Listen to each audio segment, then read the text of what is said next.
The United States government in 1917 financed the takedown of Moscow that led to the Bolshevik Revolution, which ultimately killed over 1 million innocent people. Why do I bring this up? To simply recognize the similarities between what the USSR propagandized to what is now becoming the new norm in Western culture, such as banning the nuclear family, slave labor, and hate speech laws. The only difference is that the corrupt portions of many governments and organizations are using radical Islam and trendy leftists in order to push a similar ideology. Just take a look at these new open border policies being implemented by the UN and the EU. They know good and well that the majority of the people they're allowing into these sovereign, civilized countries are incompatible in terms of religious, cultural, as well as societal ideologies. Many people would give the excuse that we are just helping these poor people from war-torn countries in the Middle East that are trying to seek asylum.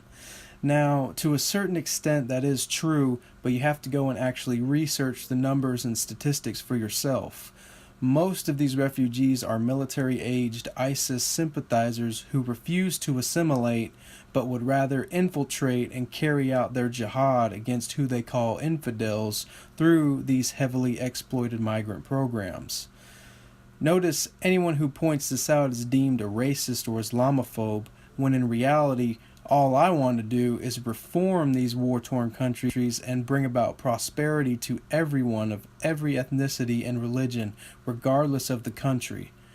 But there is a broader game at play here. To anyone with common sense, or at least a minute amount of historical background, can see this is just history repeating itself.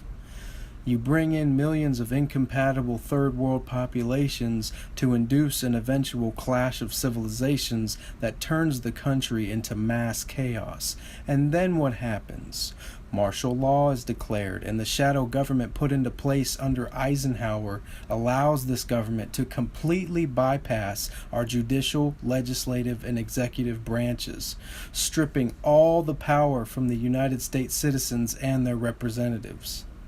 I believe that that is the only way that the powers that be could ever bring about their new world order.